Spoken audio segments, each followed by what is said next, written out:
Hi there. Looks like we have a quiet meeting so far. 4 participants. Hi there. How are you?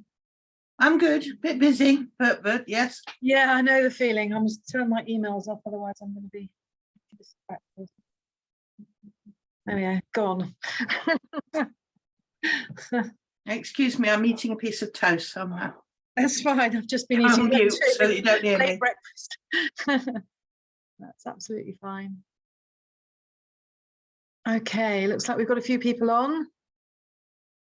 So I will crack on. I know people are very, very busy at the moment, and we're recording this anyway, so we can catch that up. Oh, it's just on my phone off. Just been on the radio having a rant, BBC Wiltshire, courtesy of our lack of funding.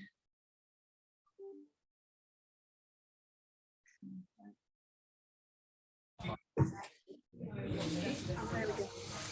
Turn off. Good. Oh, hi, Nick. It's nice to see you. Good morning. Morning. I'm Morning. in our central office and it's very busy today, so I'll have my mute on, don't worry. Okay. Don't worry about that. Who else have we got? Should we just quickly go around and just say who you are? If you've got your name on, obviously that really helps. I know Nick, for example, is Early Years, London Early Years Foundation, but it just really helped me if the rest of you could, and we've already got Early Childhood Outdoors up as well. The rest of you just got your names. Cheryl, could you just put the screen so we can see people? I can you not see your agenda at the moment. I will stop the share. There you go. That's it. Great. Oh, put it on gallery. Do you want to kick off? What, me? Yeah. I'm Jan White, here representing Early Childhood Outdoors, which is a meshwork of champions for outdoor play, the children's right to be and play outdoors. Thanks, Jan. Sam? Hi, I'm Sam King. I'm the Operations Director for TOPS and I assist Cheryl as much as I can. But not today. I'm here to learn today. Robert. Hi, yeah, I'm Rob. I'm the new Health and Safety Manager for Childbase. So Mark Bird is going on to Pastures New. It's his last day today, and he asked me to represent Childbase today because whilst this isn't going to be new for me because we're employing a environmental specialist, but they haven't started yet, and I'm going to be working closely with them. So I know Mark's been quite instrumental to your group, so that's why he kind of wanted to keep us represented. But this will fall to the environmental specialists when they start. But yes, I'm here today. I'm here to learn as well. Lovely, thanks, Robert. Sam? Hi, good morning. I look after health and safety as well, but also environmental. That's still one role in our company, community playthings, and we are a supplier to many nurseries in this country and are trying to be a leader in sustainability. Thanks, Sam. That's great. And Nick? I'm Nick. I'm the Sustainability Manager for the London Early Years Foundation. Thank you. And we've got Kyla, although we've got two people on the call, I think. Hi, yeah, Kyla Forey and Jill Hayho. We're from Watermead Day Nursery. Excellent. Welcome. And Claire Brown? Hi, I'm Claire. I'm the Impact Manager for N Family Club. Oh, lovely. And Paul Grandy? Hi everyone, I'm Paul. I'm from a company called Supply Shift. Excellent. Thanks, Paul. Thabani is our virtual private assistant from Johannesburg. And then Janet, we can't see you. Oh, there we go. Hi, Janet. Hi, good morning, everybody. So I'm Janet King, Sector Manager for Education and Childcare, NTFE Cash. Thanks, Joel. Welcome. Okay, so we'll crack on. Let me share the screen again. So that's, can you see that okay? So that's it's the standard meeting agenda. What we do is we send the minutes around, and if anyone sends correction, we correct them, but we haven't had any corrections. If you want to listen to the meeting, because we're recording this, then that's the link, and you can share it with other people if you want to. It's not a problem. Today, we're going to spend some time on risk registers and the new Ofsted climate action plans, which I've been consulting on with the DFE, but I'm sure there are people on this call who know more about risk registers than I do. So hopefully you can, say your bit as we go through. And then we've just got a discussion on that and some upcoming dates, A or B. And then the next meeting date is the 20th of March, when we're going to look at sustainable insurance and banking.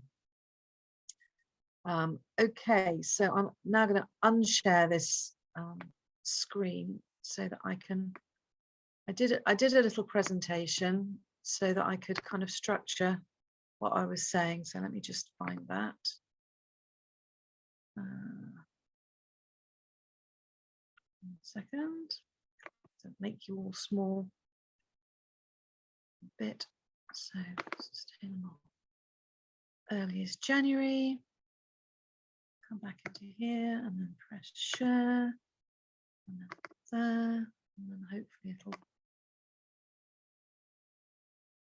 start from the beginning. There we go. Okay, so not a formal presentation, but you may or may not be aware that Ofsted have announced that they're going to be inspecting on climate action plans from 2024. And at the moment, they're working with higher education to draft out what they expect to see from those climate action plans. And then they're going to cascade it through to schools and early years, which I think, is interesting, but fortunately they're being quite flexible at the moment. So I thought I would share what I know with you. It strikes me as being a little bit backwards starting with a climate action plan, because obviously you need to know where you are first. And part of that will be doing a risk assessment. Now, we've been going through the process of adding anything to do with sustainability and climate action plan into our risk assessment list. Now, some of you have probably done this already. So, for example, adding in if you've got any nurseries that are in flood areas, or if you've got nurseries that have got high winds that could damage trees and fences and things like that. Whereas in the past, we've kind of tended to focus on, the risks of Legionella and, various pieces of equipment in the nursery and chemicals in the toilets and things like that. So this is really asking us to do it from a slightly different perspective, which I think is actually very good practice. And we've got the opportunity to get ahead of the game a bit and start considering it now. And I do think it's also useful for our suppliers as well, although obviously they're not mandated in any way to do this. No one's inspecting them like we get inspected, but they're certainly really experienced with risk assessment. And I think importantly, it can give us some of the data that we need when we're trying to prioritize what we do in which order. So I think before I get cracking, I just wanted to revise some of the things which you probably know already, and I forgive me for boring you if you do. because I'm going to refer to them as I go through.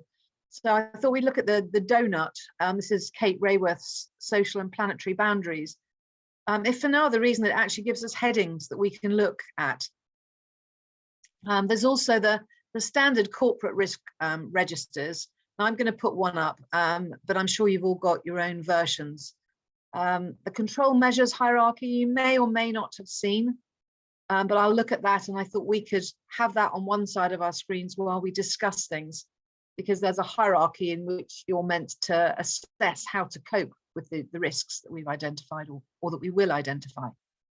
Look at a bit more detail in what we think the sustainability and climate change risks actually are, and that obviously will depend enormously on where your setting is.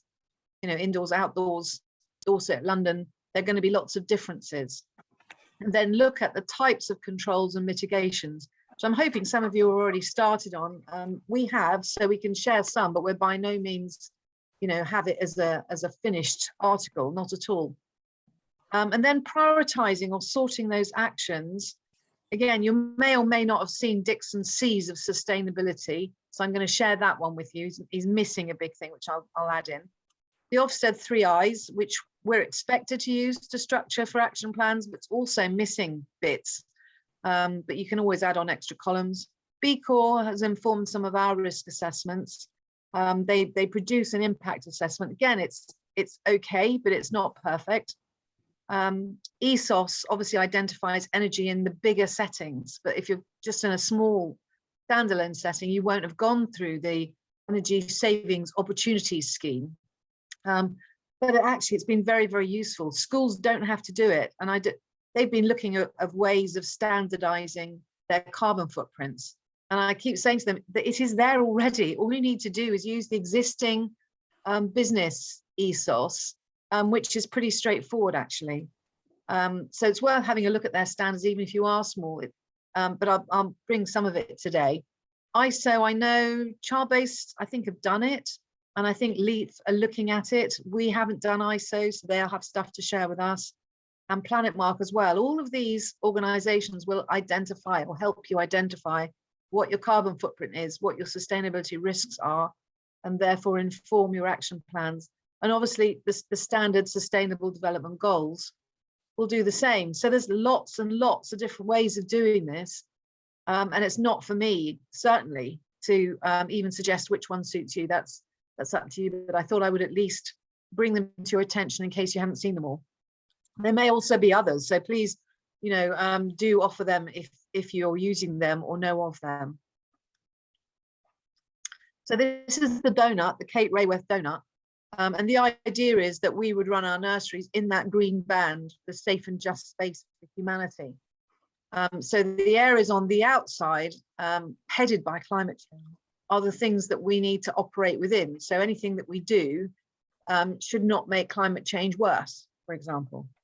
So I thought it was quite useful. So we've got climate change, which is obviously the one that the government are focusing most on rather than sustainability in general.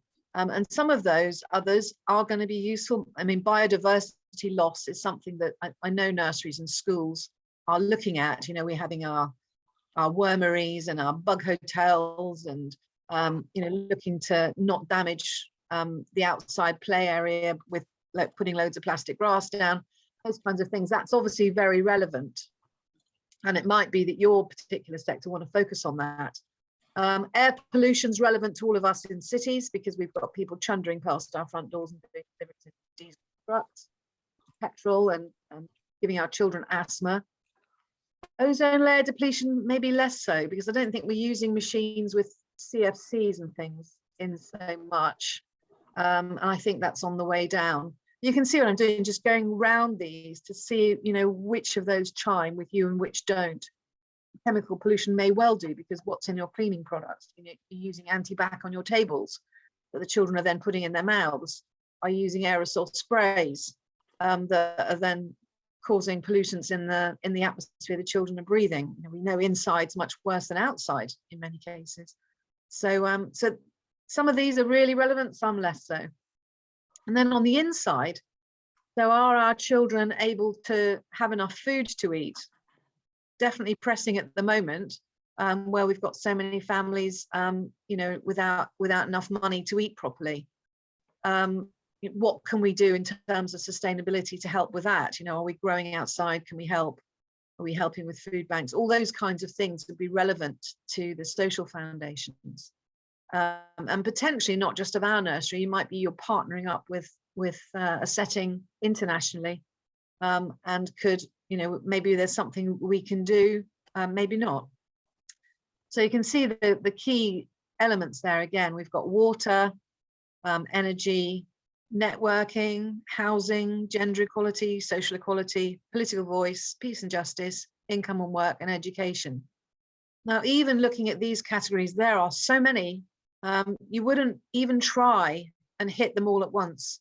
You just focus on the one that's the most relevant to you, and then maybe start looking at some of the others, and some will cross-reference to other things anyway.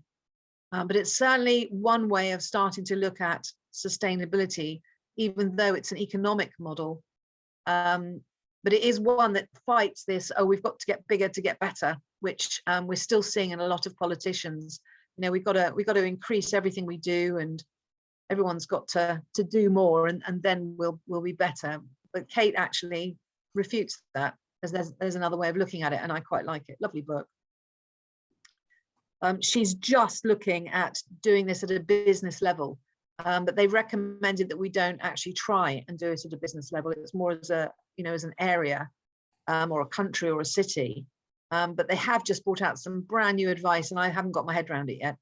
So if anyone has, I'd, you know, be very interested to discuss that further. This is an absolutely standard risk assessment. I copy and pasted rather badly off an Excel spreadsheet. But I'm sure you're very familiar with, you know, the number of the risk, what the risk is, potential consequences. And I put a really generic one in here that you won't use, but just to show the kind of way that we do it. Absolutely health and safety down the line. But we just adapt these for doing as a board.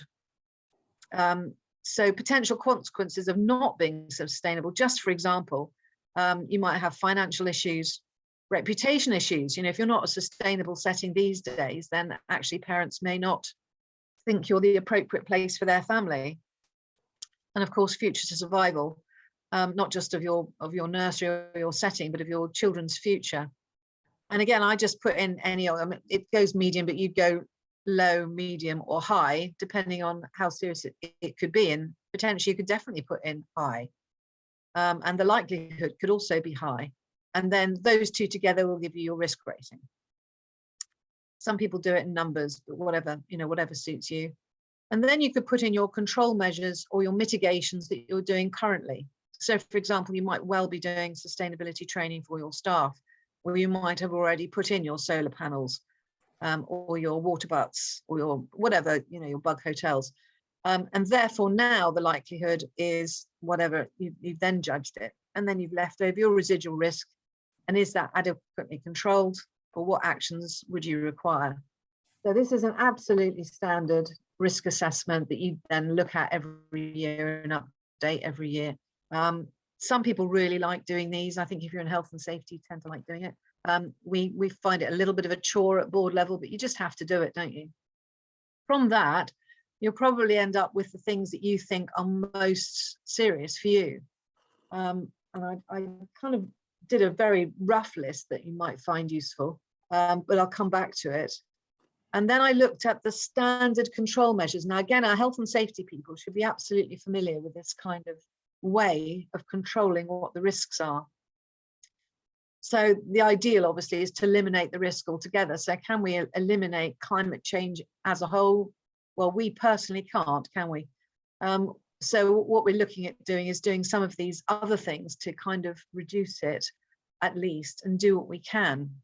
So it might be that we can say, well, we can reduce the fumes coming out of our diesel and petrol trucks by getting rid of them and walking, or replacing them with, further down, replacing the hazard with an electric car that has apparently a zero carbon footprint, although we know there is a carbon footprint in making them.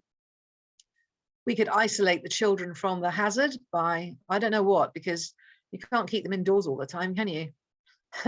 Or we're going to wear gas masks like they did in World War One. So, I mean, long term, even short term, this is a major issue. How are we going to protect our children from the hazards if we don't actually get rid of them? Can we engineer out the hazards? On an international scale, maybe they can filter out the carbon dioxide from the air. I know they're trying that in Iceland. But I think when we're looking at this, we're looking at it really small scale. So what can we do in our settings to engineer out hazards? You know, can we put in air fresheners that are non-toxic in our rooms to reduce the diesel and so on that's coming in? Can we make sure when we buy tables, we don't buy tables that have got nasty chemicals in them? And we can do that, you know, Community Playthings and other companies are providing and have provided solid wood stuff without hazardous chemicals for some time. But some nurseries have still got lots of MDF in with formaldehyde in them, which are, you know, really nasty things. And I understand they're even still being made and distributed from some companies. So you'd be better off buying a solid wood table from somewhere and chopping the legs off. Or buying a new one from Community Playthings, or secondhand. There's a secondhand site for that. And then we could do change the way people work, so we could have them outside more. We could be open less potentially. There's all kinds of things you can do to reduce the impact. When I say open less, I'm thinking about energy bills. You know, obviously with energy bills being so massive, one of the ways of economizing would be to reduce the hours you're in. And I know some nurseries are doing that for various reasons. Energy is one, short staffing is another. But these are the kinds of things we're having to be very creative to see what we can do at our level. And I think, you know, we can help each other today, but then it's going to be up to our groups to go back and really think about these and think what we can do. And then obviously the very last thing is to protect people with PPE. So that we can function. So you might want to kind of copy that or have it up to one side for later. But I had a look at what the risks to our business nursery are from climate change currently, and I'm sure you'll have many, many others. But I see some of the risks, I'm seeing them already. For example, hotter weather. In the summer, we're hitting 30 degrees plus, a lot more than we ever were. So, you know, what can we do about that? And I'll come back to that in a minute. I just wanted to sort of kick you off with some ideas, but fires are another one. Maybe not so much for us in England, but actually one of my nurseries, Wareham, had a big forest fire in the grounds, not their grounds, but the park grounds, woodlands outside. So that was an issue, and potentially could have closed the nursery. Stronger winds, definitely an impact. So if you've got stronger winds, your fences are going to come down, your tree branches are going to come down, potentially onto your children. So we need to decide when we are going to keep them indoors, because this is a larger risk. So we went around all our nursery settings and looked at where have we got trees that are near or over the children's play areas, and at what point do we say, okay, no playing outside? Because if one of those branches hits a child, well, it doesn't take any imagination to know what that would do. And last year we had the local authorities put out these red wind warnings. So when that happens, should that trigger you bringing your children in, or have you got no trees that could hit children in the garden that are at risk? And is it just a red warning you'll bring your children in for, or is it a yellow one? Or will you just shut the whole nursery on a red warning? So there are lots of questions there. And I think with any risks, the more we can think about it before it happens, or before it happens more, the less panicky we'll be when it actually happens, and things will be really smooth. I think one of the troubles with COVID was we didn't see it coming. So we weren't prepared for that. Well, these we know are coming because climate change is here. We know this is going to happen. It's just going to impact different settings more than others. Rising sea level is going to affect anybody that's in the floodplains. But I'm seeing, you know, big floods happening all over the place now because of drain issues. And drain issues sometimes caused by people putting plastic down drains. So there are some little things we can do to help. Floods in our nurseries and elsewhere. Drought's also been a problem, hasn't it? Where you've got no water, so your plants in your gardens are dying. Your water butts get used up quite quickly. Can you save water any other way? And just, can you think of any now that just jump out at you, or any risks can you think of climate change? Because perhaps either shout them out or put them in the chat, because we could, there might be something that's actually more urgent for you than those, and quite happy to help talk through those. I think there's extreme cold as well as extreme heat. I mean, it's extreme Yes. weather, isn't it? Absolutely, yes. So we've got an Look at what's extreme happened in cold North coming out now. America recently. Yes. Yes, and quite often that will come and hit us after it's hit North America, won't it? Sort of comes around. And actually England is protected by the Gulf Stream, isn't it? We have warm water because of the Gulf Stream. If you were actually to look at our latitude, we should be as cold as Canada. Yeah, and the Gulf Stream is at risk because of climate change. Indeed. So it could be that in 10, 20 years' time, we're a lot colder than we are now. So, when we're building our buildings, we need to insulate for both heat and cold, potentially. I was listening to John Siraj Blatchford talking about how people adapted their housings in different parts of the world, with the mud huts in Africa, but actually we've also got mud huts here with our thatch cottages. But no doubt humans build to their local climate. And I would say that a lot of our buildings aren't retrospectively fitted for climate change as much as they need to be. And to my shock, even if you fitted insulation 15 years ago, it actually deteriorates. So you need to refit it every 10 to 15 years, depending on what you buy. That was a horrible shock. Up goes your capital investment need, potentially. So those are just some. And I thought we'd look at some of the controls. Let's see if this will work. There we go. Hotter weather. It's jumped to, unfortunately.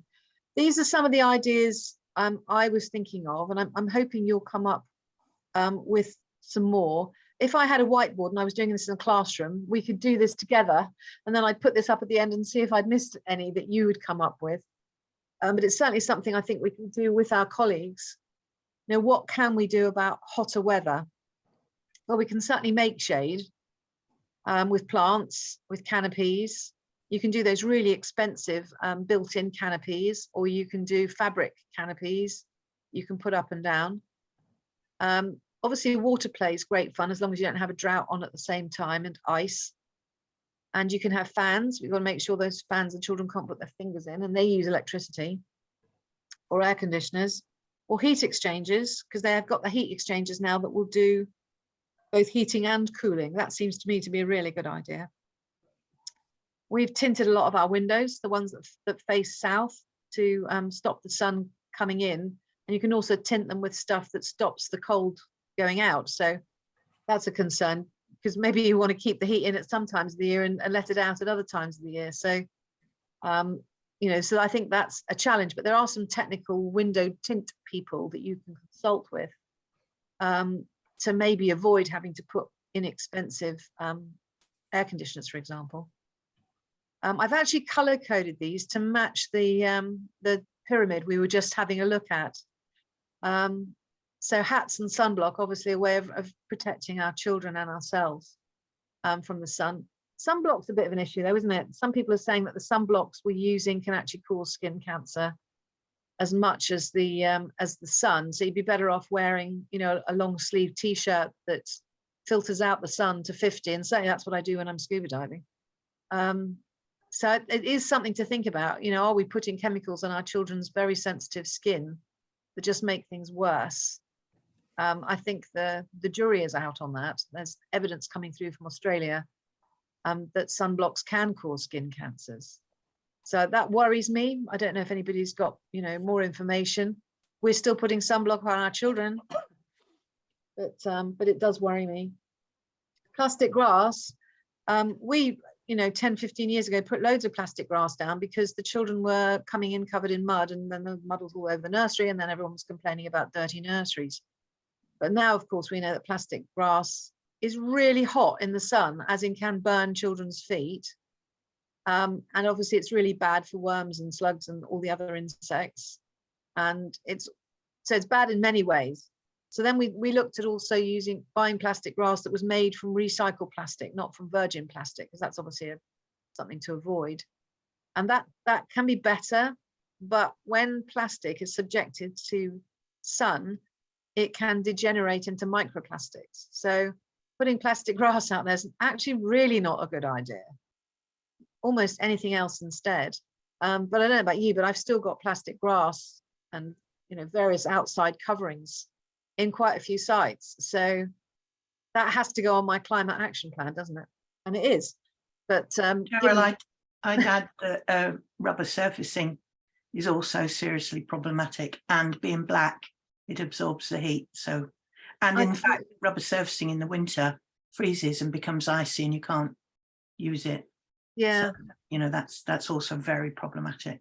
I agree. Yeah, really, really bad. And when they say it's rubber, it's not all rubber. It's not a natural rubber. It's actually like rubber tires are made of plastic. So it's really, really bad news. But, you know, we've been told that it's a good idea because children can land on their head from 2 meters up and not break their necks. Well, actually they do, because they bounce and then they hit other things as well. So even the full height that they recommend is still problematic. Much better that maybe you have bark with a decent depth and natural products. But I'm absolutely no expert. So this is something that we're all learning about as we, you know, as we research and study, and people do research it. So, but I do think that this is an opportunity for us to share when we have any research to share on this. And let's do that, because you can be pretty sure the manufacturers that are selling rubber surfacing, you know, are not going to be singing about the disadvantages as much as we need to know, because they want to sell their product. And that's really worrying. Although I hope if the government do intervene, maybe they can get companies to not only put down their full height stuff, but also how sustainable that product is. But would that mean how it reacts in hot weather or cold weather? Probably not. We actually have to ask those questions, don't we? Let's see if this next release will do it for me. Yeah, there we go. What about wildfires? What do you think we could do for wildfires, or, you know, that are threatening our nurseries? Any ideas what we could put in our risk assessments? Big silence. Perhaps you don't think it's a concern. Anyone got any contacts with Australia? What do they do for fires? Well, I can tell you that they don't allow barbecues and campfires in a time of severe dry weather where there's a risk of fire. And some of you may have those kinds of things in your nurseries. We certainly do have campfires from time to time, very carefully controlled. And I'm sure you've all got fire alarms, so you have those. Do you have sprinklers? We don't, but some people do, particularly if you have children after 8 p.m. at night, which counts as like a hotel type accommodation. Then you have to have sprinklers, is my understanding, which is one of the reasons we shut by 8. And then more naturally, how about barriers, so that you have a gap between your fence and the woodland behind you, where there isn't anything that can land on your fence and cause your fence to ignite. I know that's what they do in Australia. They have these zones which are fire barriers, and then they have fire beaters as well. And I know that's what they have in our local Wareham Forest. They do have those barriers. So lots of the forest, they do back burning beforehand. Back burning as well. So they purposely burn it, so there's nothing, so they promote the new growth. And a lot of the trees in Australia, their adaptation is they can only seed or propagate is after a fire, so it actually cracks open the seed so then they can grow again. Right, thank you.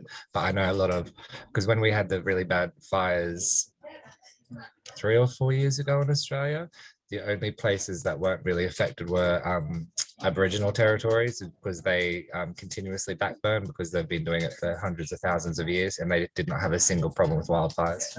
Excellent.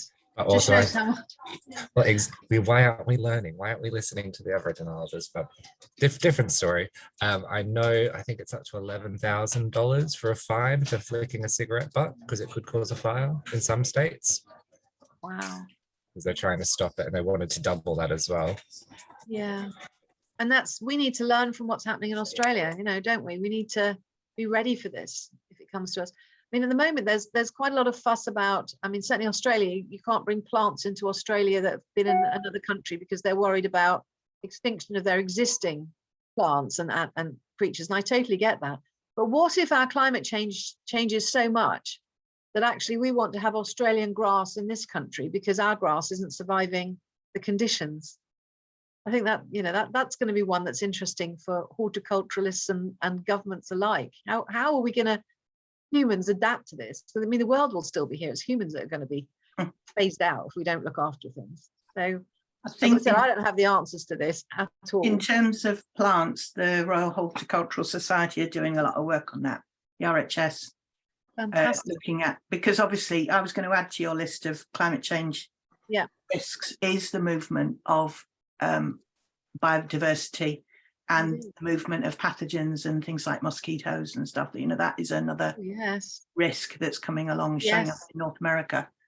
But I was also going to add with the fires that I know a lot about British Columbia, Canada, and they have rules. Yes, there's no barbecues through the summer, and it's compulsory to clear the undergrowth under trees. So that, because what happens in a wet spring is you get lots of grass growth, and then that becomes tinder in the summer. Right. So people have to look after their property in order to do that. So it's a challenge, isn't it? If you want plants to reduce the temperature and provide shade, but you're worried about plants because they might help fire spread. So all of these things are very, very tricky to work out, aren't they?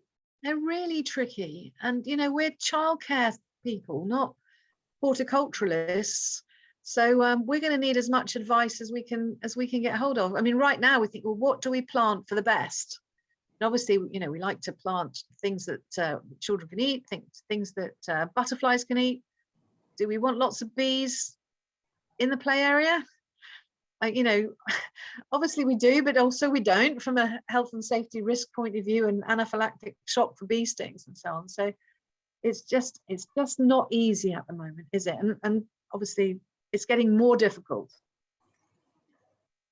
So I put move in the end there. You know, if you're living in a in an area that's very prone to fire, perhaps go move somewhere else.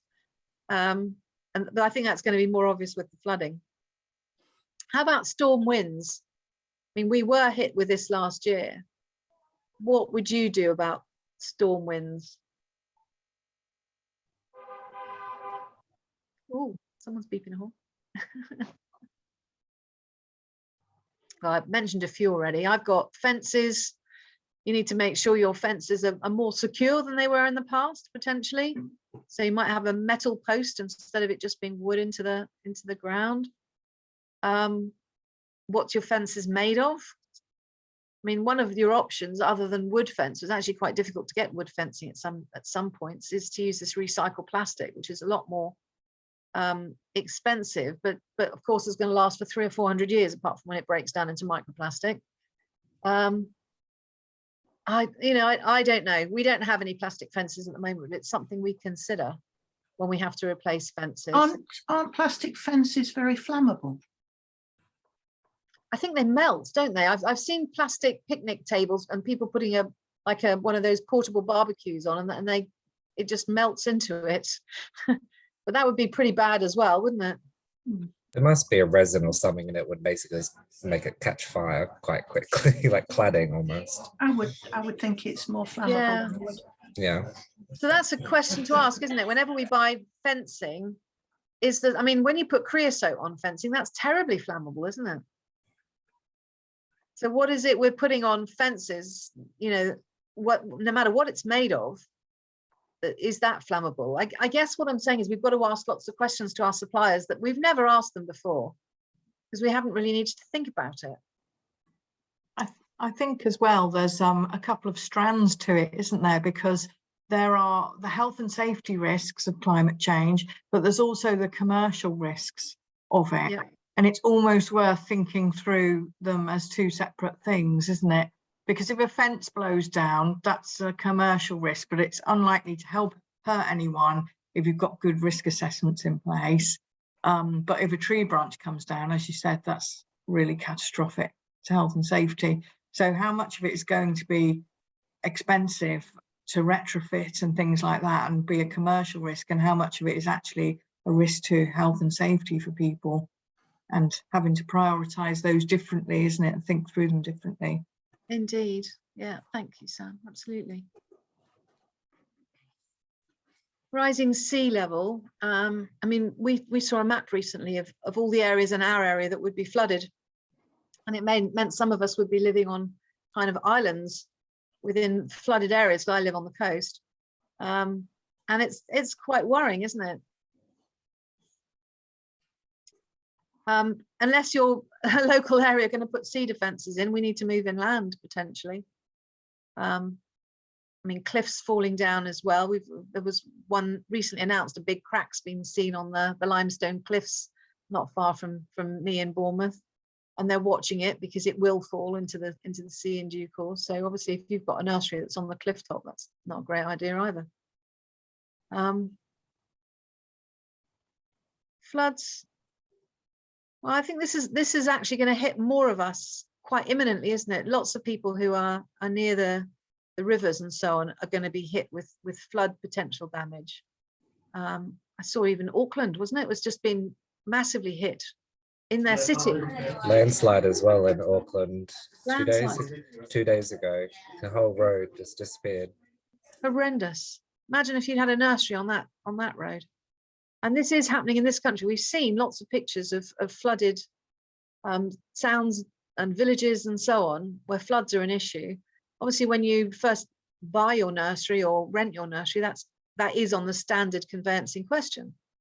I don't know how much we've paid attention we've paid to it in the past, but I think we really need to now. Sorts of things you can do.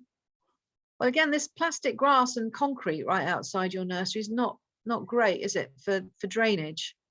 And in fact, in my area on the cliff top, there's actually rules about how much concrete you can put in the front, and how many drains you have to put in as well, kind of soakaways to help the land soak up the water. But it might be worth looking at that in all of our premises to see what we've got in terms of soakaways. And do we have sandbags and things like that to prevent? I know if you're in a major flood area, my brother was at one point, and he had this kind of thing you could inflate to bring around the bottom of the house to actually protect water from coming in on the ground. And the other thing was to make sure that all the flooring on the ground level was flood resistant. So tiles and things instead of carpet.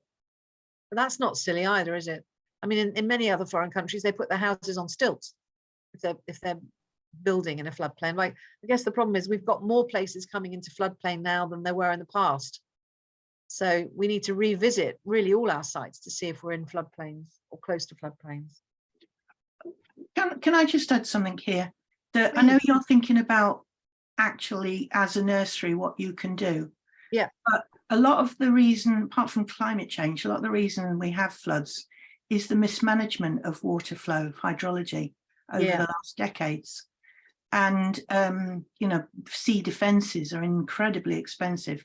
But what a lot of work on the east of the country is being done about restoring wetlands, so that floods can be, and especially around Sheffield too.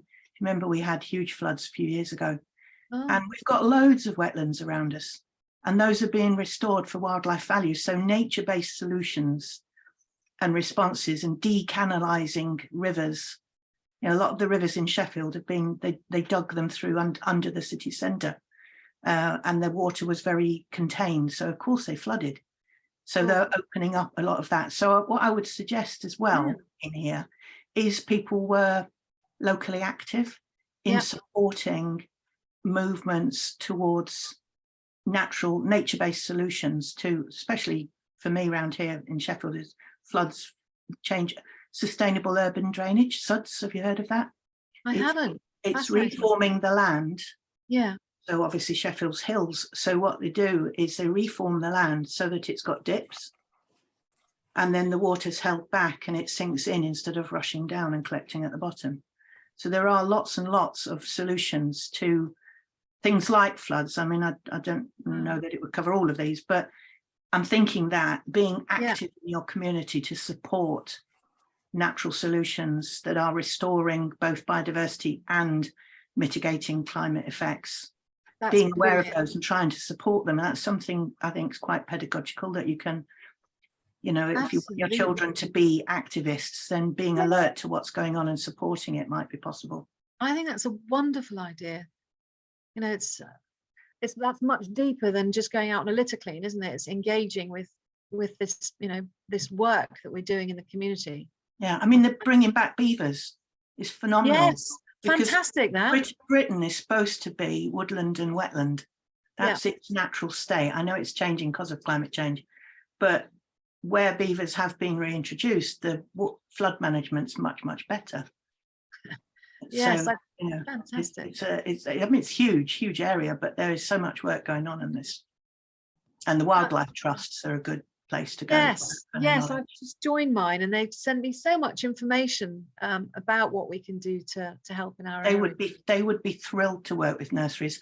The wildlife trusts have just introduced a goal that 1 in 4 people will take action for nature, and they're really interested in working with educational settings. I think that's marvelous. They reintroduced bison as well. Yes. I've been following that, quite interesting. And the one in Kent. Yeah. Yeah.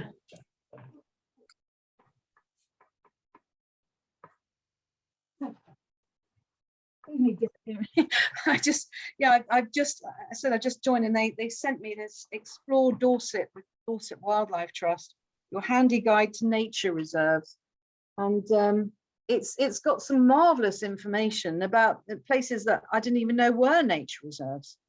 So I think that's certainly something, yes, we can promote to all our local nurseries whenever we find out about it. So I'll certainly put links to this on, you know, on the TOPS website, you know, that are in the Dorset area. But if we all do the same for and encourage the parents and so on to get just a little plug there as well. Yeah. You know, the retained EU bills that's going through Parliament, there's enormous risk for habitat protection in that. So all the environmental groups got together this year when Liz Truss proposed all her stuff.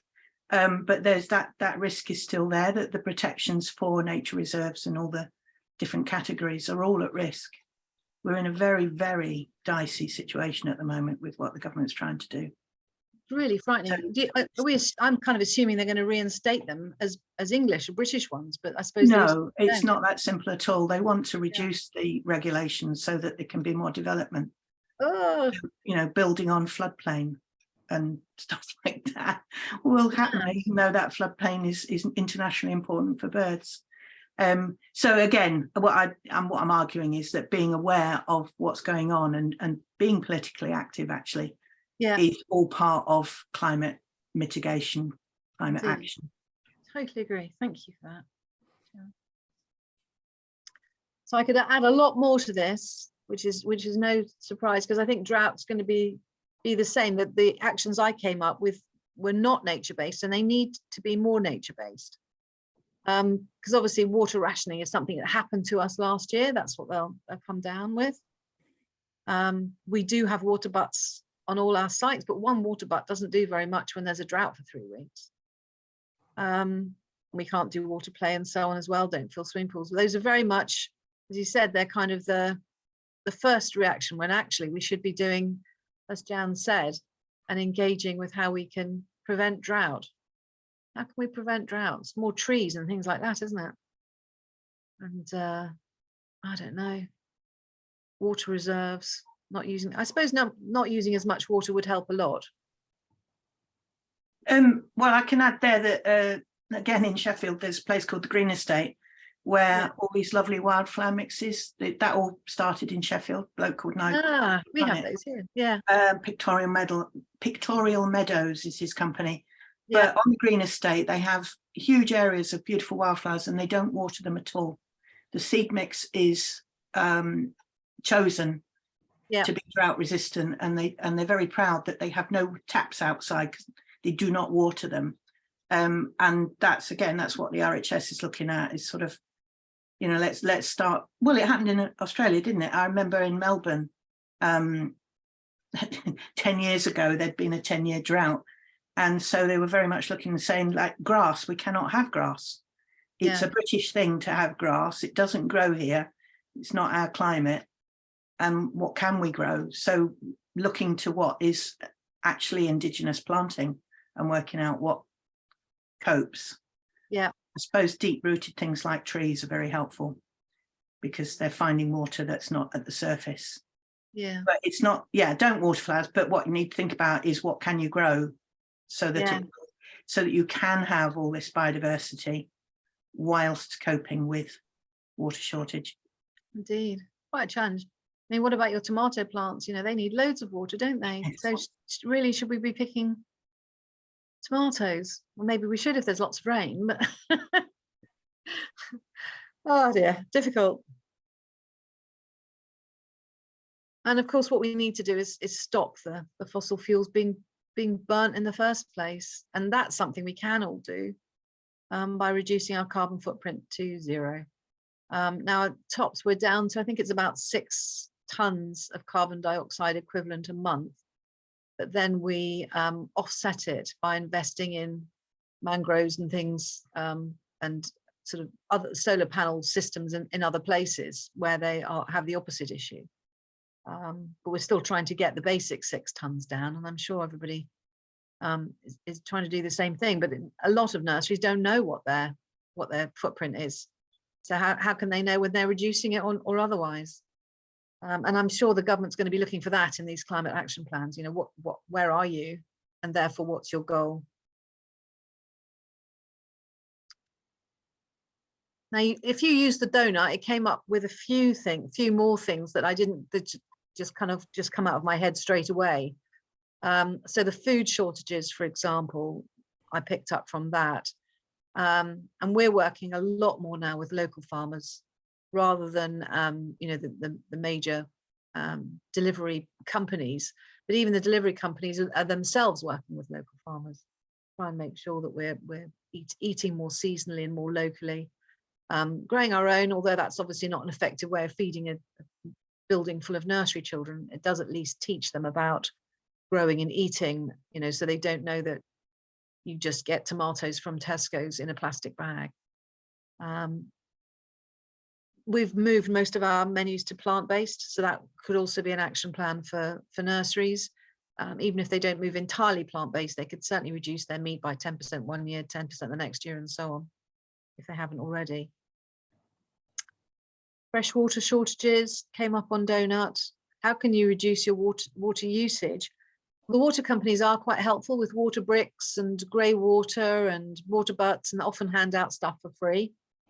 So, I mean, it's really simple to do that and, you know, prioritize that on your climate action plan. They often will donate their water bricks to put in the cisterns and things like that. That works well.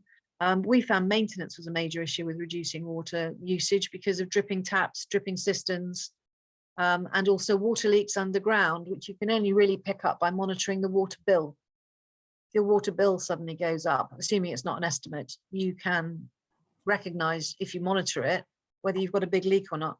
I've known of big hotel chains save millions of pounds by picking up water leaks they knew nothing about. So I'm sure, I mean, I've had one nursery so far that's had exactly that.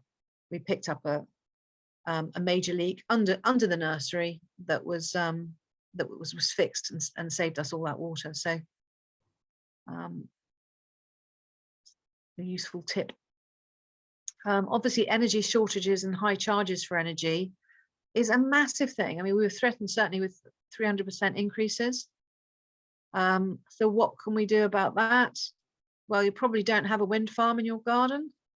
And I don't know whether everybody on this call thinks wind farms are good. I'm inclined to think they are, but one of my cousins, who's a highly intelligent lawyer, thinks they're not. She says that they make too much carbon footprint by being made in the first place to offset the wind that they produce. But I've seen otherwise. Has anyone got a view on wind farms? Again, it's being an active person, isn't it? If wind farms are proposed in your area, you're going to say no, or you're going to say, yeah, that's a great idea. You got any thoughts on those? Nope. Okay.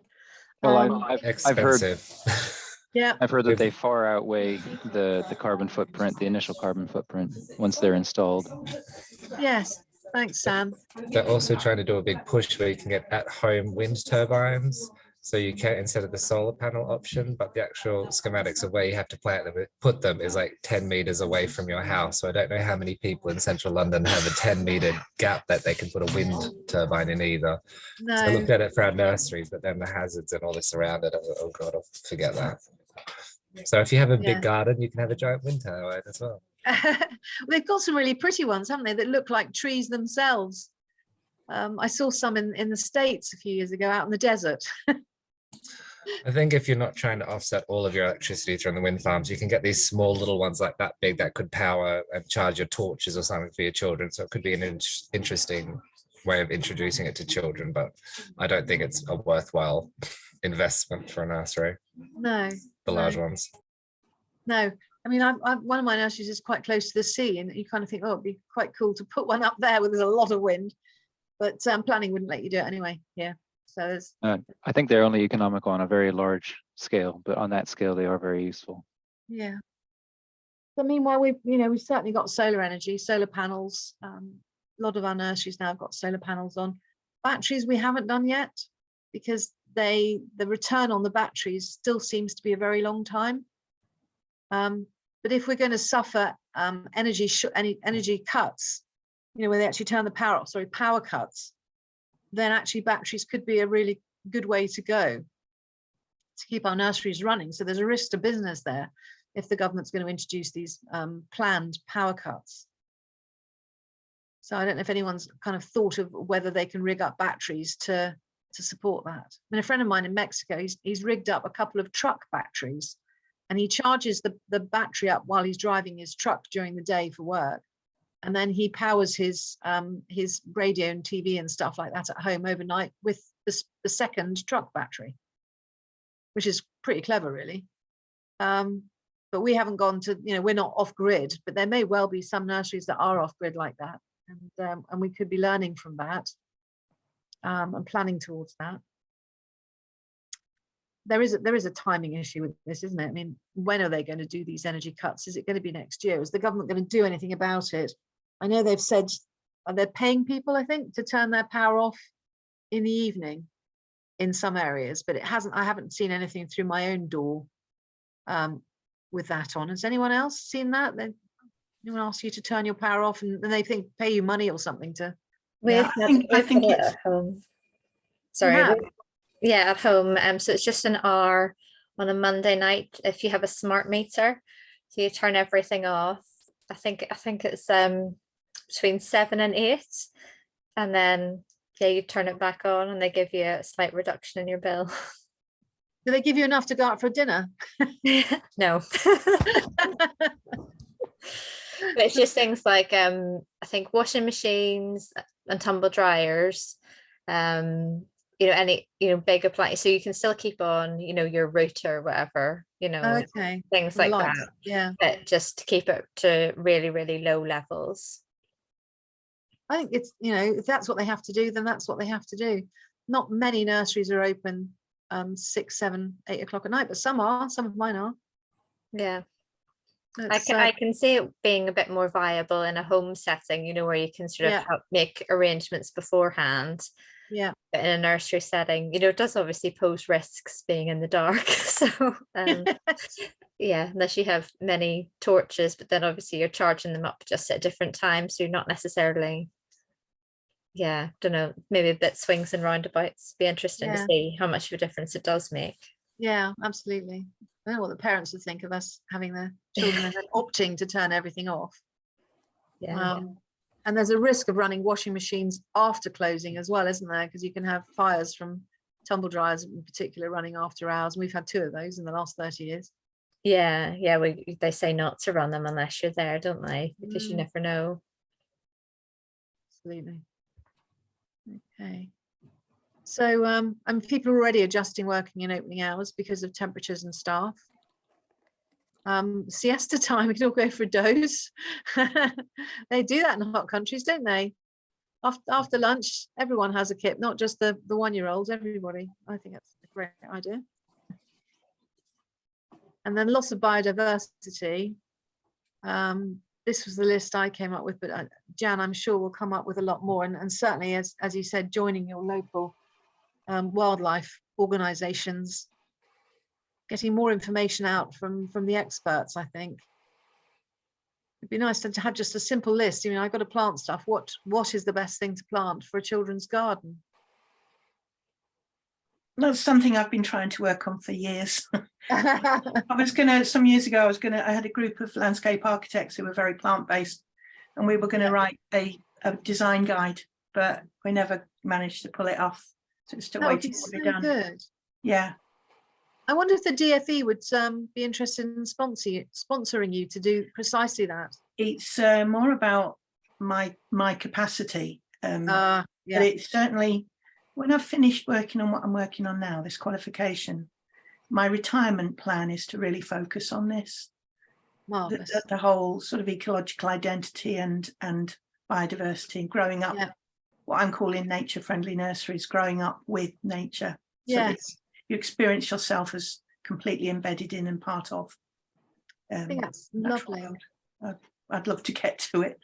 Yeah, I've been finding that the strongest advocates for nature in my nurseries are there not because of anything they've learned in nursery, but because they've grown up with a grandparent or something that has the allotment, and they've learned about it firsthand by getting their hands dirty. There's some good research on this that was done some time ago, that the two key influences of people, so the research looked at people who were conservation champions and so on, and looked at their childhood, and they said it was either a mentor or playing in nature. And I know in my case it was playing in nature, so that's my tack. You need the support of adults to make it happen, and maybe there is a key figure like a grandparent and pottering about in the greenhouse together.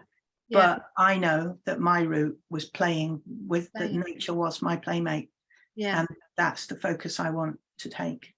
What we do have, and maybe I should, when I can get on with this, I had a placement student from Goldsmiths. I mentioned her before, I think. It is, and she gathered loads and loads and loads of resources that are on the internet, because there's tons and tons of information out there. It's just, as you've said, it's pulling it together and making it work for the nursery environment. You know, there are lists and lists around plants, but we need to know which plants, where would you put them and why, and we need very direct support, don't we? So we do. My plan was to gather all that knowledge and then have a look at them, to see which were the best resources, not to produce the resources because they're already there, but to work out which were the most useful resources for the nursery sector.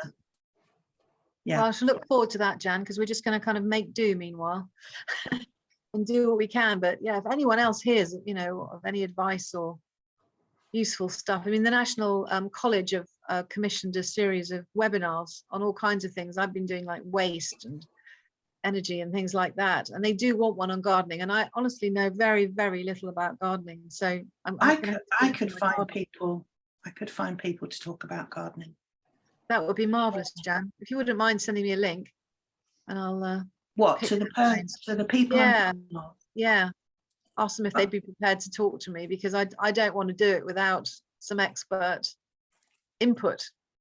Okay, I have a think, because then in England, I'm obviously there's Josefina from Chile, who's incredibly knowledgeable around this, and specifically for nurseries and primary schools. But there are people who've worked with Learning Through Landscapes who've got this kind of knowledge as well. Be much and better. LTL recently did a project about plants. Have you seen, actually something helpful is Julie Mountain's writing a series in Nursery World. For the last 2 years she's had one called Your Outdoor Calendar, but she started a new one which is focusing on the trees in your street, and she's month by month she's looking at the tree species that we live with. That's great. Them as like, you know, companions to grow up with, and all the really nice insert. Looks like a really good series. So that's Nursery World for this year. Oh, good. I must have a look at that. That's a nice resource, and in fact she's very knowledgeable about plants. She has a landscape background. Oh, fabulous. That's what we need. Thank you. So, sorting your actions, just a few thoughts really. I think it's about what's most imminent, what's most vital, what's most important to your particular team. And I'm sure that Ofsted will be very happy, you know, with that. As long as you've prioritized it, then that's going to be great. I love Greta's, you know, thing. No small, nothing. There's nothing too small to make a difference. Just get on with it, basically. And I think, you know, that's all we need to do. You can end up bashing yourself up because you haven't done enough, or you know, perhaps you've made a mistake and done something that's not helped when it could have helped. But I think the advantage of this kind of group, we can share what we're doing, what's working, what isn't working. And if you want to link it to Brundtland or Dixon, B Corps and so on, then absolutely fine. But I don't think it needs to be for a nursery. It doesn't need to be an academic thing. You can just say, right, our biggest problem this last year and that we anticipate next year is back a shade or whatever it is, and get on with it. If you can do a long-term plan and all that, so much the better, because obviously that'll be more effective long-term. So those of you who are not familiar with this, is the David Dixon's sustainability. He calls it the 3 C's. It's a lot more than 3 C's. He's got 3 C's in the middle: curriculum, campus, and community. And then he's got connections, and then he's got captaincy or leadership at the top. But it's a lovely book, but it's minus, I think, a big section on coaching, because for me, a lot of this is about working with our colleagues to do this, because there's no way one person at the head of an organization or otherwise can make an organization sustainable. It has to be cascaded, coached, taught, mentored, outside advice taken, networking done. All that stuff is so important, or it's just not going to happen. But the rest of his book I thought was very inspirational. Saving the planet one school at a time. This is a fairly nasty PowerPoint, but I thought I would just lift. What I did was I interviewed some managers and come up with a C's-based action plan. And these were some of the things that managers identified that they thought needed sorting out. So I split it into things for the campus, things for the curriculum, and I just picked out 1 or 2 out that would, you know, might be useful. And when I looked at it afterwards, I went through the standard, you know, this is the department, this is the action, what the challenges would be, who would do it, and when we'd do it. And then I realized after I'd done this, I'm missing one massive section. I don't know if you can spot what it is, but it's the impact. As in, so what? So campus-wise, decided to put a bike park into one of our nurseries, all the kinds of issues we had to do with it. But what's the impact of that? So what? Does that, you know, why are we doing that? That's because obviously we want to reduce our carbon footprint by encouraging staff to use bikes, and maybe parents to use bikes, and therefore we can see our carbon footprint drop. But that whole calculation was missing off this plan. So in terms of it being an impact assessment, not particularly useful. It goes part of the way to doing it, and in some ways it's got more detail. The actual plan, after just doing a series of interviews with about 20 managers, went to many pages, and that was just the actions that they'd identified themselves without any expert coming in and saying, this is what we need. So I won't dwell on it. I just wanted to show you an example of using the Dixon C's to do an action plan. And also to show you, this is one from B Corps. Now with B Corps, you go through and there's many questions. You can see them all: 20 questions for governance, 39 questions for workers, and so on. And for each question, there are a number of answers, and they give you like a drop-down box so that you go along a scale. And depending where you are on the scale, you get so many points. And the nice thing about this is it does actually tell you your impact in terms of their impact score at the end. So you can see the right-hand column gives you your score for answering the first set of questions. And then when you're in B Corps, they'll send a verifier along every few years to check that your answers are true answers and you didn't just make it up.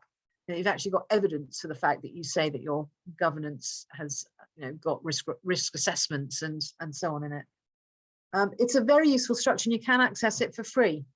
You don't have to become B Corps in order to access the questions. You can just go on the website, and you can even do your own self-assessment. So if you're interested in that, then obviously it's really good. schools and charities aren't eligible to do B Corp. So it's businesses doing good. But I said, we've been through it, and it was a very expensive and quite a long and demanding process, but it has given us quite a detailed action plan for things to do. And some of them really are quite obscure. The environment ones, you probably pick them up quite quickly. But some of them, because it's international as well, I think the wording is sometimes quite challenging, but there is a helpline where you can talk about it with others. I lifted this out of one of their B Corp impact plans. Sorry about the lining, just didn't work out very well. But for example, the environment, water reduction targets are set and then made. Do you have a water reduction target? We actually don't. So that was something that we thought we'd have to look at.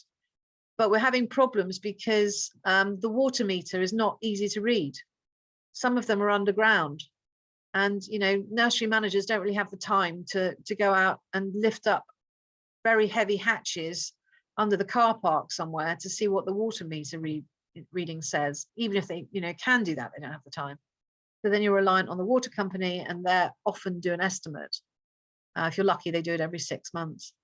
Still useful to do and still something to consider. But just by doing that, by having a target and then actually doing something, actually reducing your water usage, you then score, and then that tells you your impact. And water, they do actually give it a carbon footprint as well, if you look on the government websites. And then the community, one of the examples, for example, is evaluating the CSER of suppliers. So if you do that, you get a score. If you don't, you don't. And it does give some guidance on how to evaluate CSER of suppliers. And I thought that was interesting. So whenever I talk to a new supplier now, I want a copy of their CSER or ESG policies and have a read through it. And actually that can be quite illuminating, when some are so vague, they're just written for the sake of writing, whereas others will actually give a specific target. They will install X electric vehicles and their carbon footprint will fall by Y. And you think, okay, that's, I can believe in that. And then the workers one, very, some of them really, I thought were odd, like they give you a higher score if you have disability coverage, accident insurance, life insurance, and private dental insurance. And depending on what you provide for your staff, or in some of our cases, obviously we've got the NHS would cover some of this, but some of it wouldn't.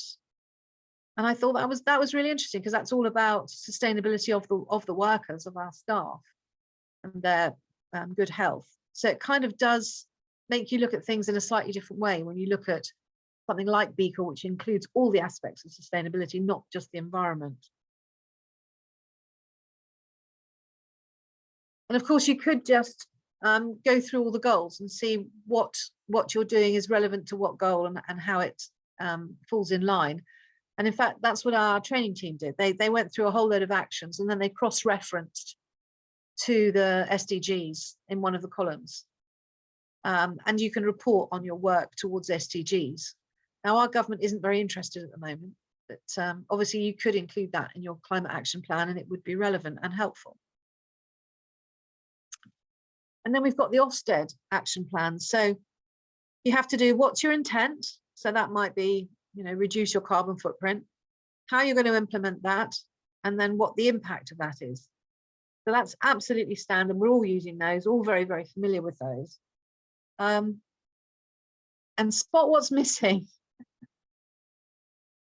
So, I mean, Ofsted don't generally put anything about cost in that. It's all, yeah, this is what you must do, and this is how, potentially the different things you can do, but no mention of cost. And you have to kind of interpret the implementation. So it's not enough to just say you will install a bike shed or you will plant 3 trees. Who is going to do that, and what with, and when, and all those kinds of smart things don't really come into a standard Ofsted 3 Eyes action plan unless we put the relevant columns in to do it with. So I think to come up with a really good climate action plan, you do need to do it in a smart way, but then you can structure it with these kind of sections. So either into C's or into I's, or whatever suits you. But fortunately, Ofsted are saying they're really not bothered what the format is. as long as it's useful to us and we're actually making some impact. So I think that's very encouraging, and I hope it stays that way. So is there a framework for that or more details on that somewhere? There really isn't. They're trialing it at the moment with higher education. They're trying to create some stuff right from the scratch, even though there's stuff like ESOS to help us structure. All they need to do is borrow that. They're saying it's very difficult to work out carbon footprint, and it is, because we're not getting carbon footprints from most of our suppliers. So when you go to your catalogue and you pick out your piece of outdoor equipment or your table or whatever, you don't know what carbon footprint you're spending, as it were. If you go and buy it secondhand, of course it's zero, so that's fine. And that means, you know, we need to be moving to buying more stuff secondhand, although the suppliers obviously, some suppliers won't be that thrilled about that. Some of them are really helping us. Like I know Community Playthings will sell spare parts for almost anything, and their stuff has a very long life as well, 15 years, you know, guarantees and so on.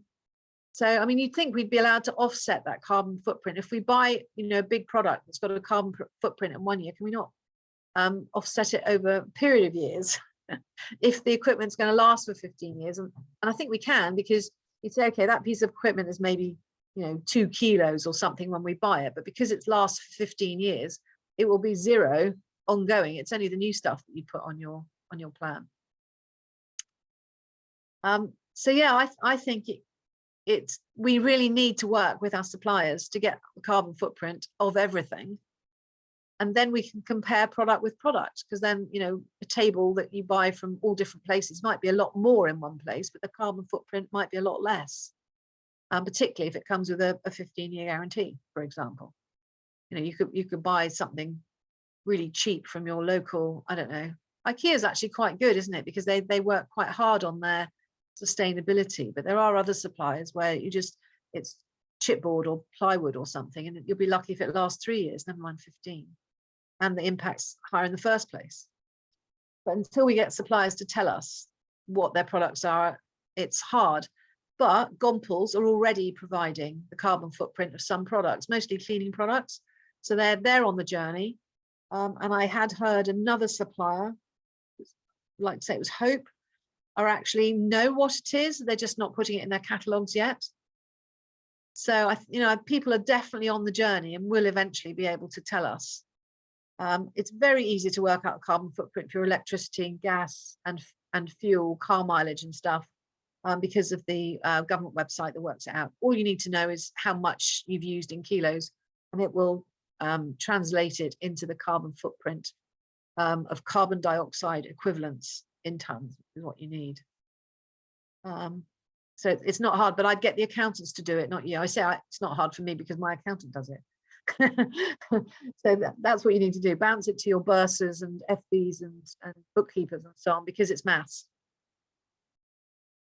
So this is just an example of a 3 eyes plan, but adjusted with a bit of carbon footprinting on the bottom. Now, if we've got any time left, and we have a little, you could, if you wanted to, discuss any area you particularly want, and we could talk about addressing the hazards, because I'm very aware that so far I've dominated, you know, the things that have been concerning me. And it might be that some of you have got something that you'd like to bring up, in which case now's the time.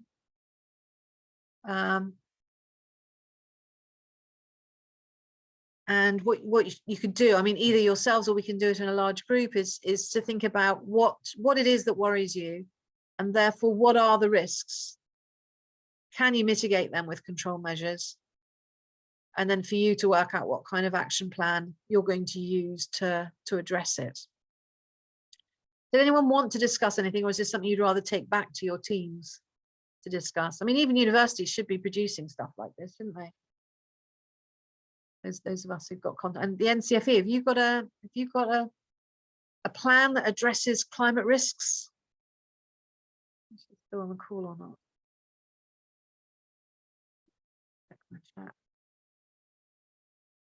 No.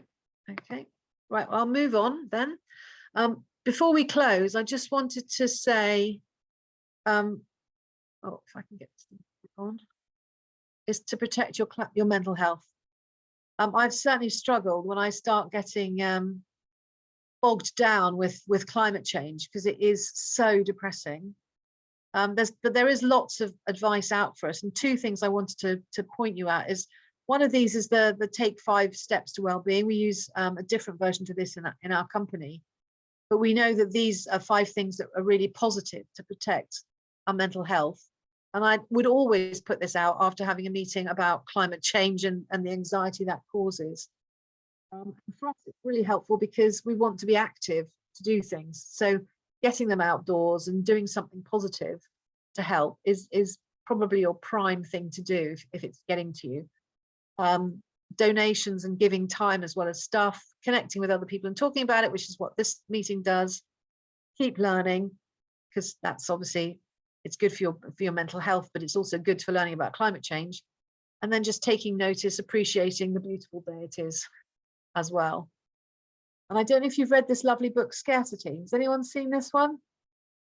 It's really informative, and it makes the point that people that are living in scarcity, whether that's poverty, not enough food, not enough time, or just being too much stress that's causing them to not have enough headspace, find it very difficult to do anything, whether that's playing with their children, providing healthy meals, or working in a nursery. So if we don't address these scarcity issues, then their impact on children's education is going to be reduced. And at the moment, we've got lots of staff living under or on the poverty line. So, I mean, one of the things that Sam and her team have recently introduced is providing breakfast for staff. So at least when they come in, they've got something to eat and they're not trying to work for the day with children on no fuel. But I think no fuel would equally apply to mentally no fuel, because you're so distracted by worrying that you've got bills you haven't paid, or you've got credit card debts, or could be anything, gambling debts. All those kinds of things need addressing, or we're not going to be very effective on climate change, and we're going to suffer from anxiety, which we could really do without. So I think the book Scarcity encouraged me to have more empathy with people that were doing nothing. That were buying their lunch on the way in from somewhere, all in one-use plastic, and it wasn't very nutritious, and it was very expensive. And you think, why are you doing that? There are so many reasons not to do that, and this book explains that that's because of scarcity. They don't have the mental capacity to deal with it. So the more we can do to help, the better, assuming we've got that ourselves. Anyway, so I will. Can I just share a little bit of research I saw the other day?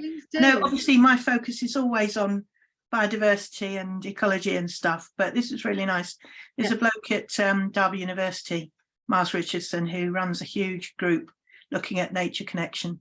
And he's having a really, really, really big impact actually with his research. But he reported on a study where they looked at the difference between people noticing birds and people noticing the joy that they feel when they notice birds. Oh, that's nice. And the obviously noticing birds did, within this very small study, it was the self-isolating bird club. So it was people who were bird watching during isolation.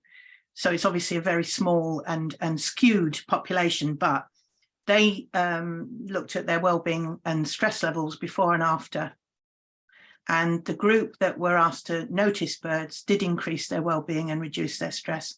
Yeah. But the group that were asked to notice the joy that they felt had an increased effect on greater well-being and greater stress reduction. Wonderful. So and they also looked at which birds gave the most joy. Oh, wow. And I totally agree with the one that come out the top, which is the long-tailed tit. Oh, really? The little pink bird with a great big long tail. Yeah, they're always in crowds, and they all chat to each other all the time. They kind of flip through, and they are the most uplifting little bird you could imagine. So I just thought that was really interesting, that noticing what his case is noticing the emotion you feel, not just noticing the thing, but noticing how you feel because of it. That's can marvelous. have a big impact. So I think that's a nice teach our early as children to do that. Yeah, so rather than just naming them, name, notice how it makes you feel that you share the world with them. Oh, that's lovely. Lovely, lovely to go out with that. So thank you all very much indeed. And our next meeting may be a little bit drier, being insurance and banking, but nevertheless important. Did you say you said the 20th of March? That's a Monday. Did you mean the 21st? I'm not sure. Thabani, oh, I think Thabani sorted it out from when the bankers and stuff. So I think it is on a Monday. Is that a problem? Yeah, I'll have to miss that. I've got something on, but You probably don't want it. maybe it's not of that interest. We'll send you the recording. Yeah, okay. I'll see you on the next one. All right, thanks very much, Jan. Oh, and if anyone's got suggestions for next ones, I'm beginning to run out of topic ideas now, so I'd very much appreciate your ideas and suggestions. Or any researchers who might like to present to us as a friendly group would also be great. But thanks everybody. We'll call it a day now and see you soon. See you much. Take care. Bye.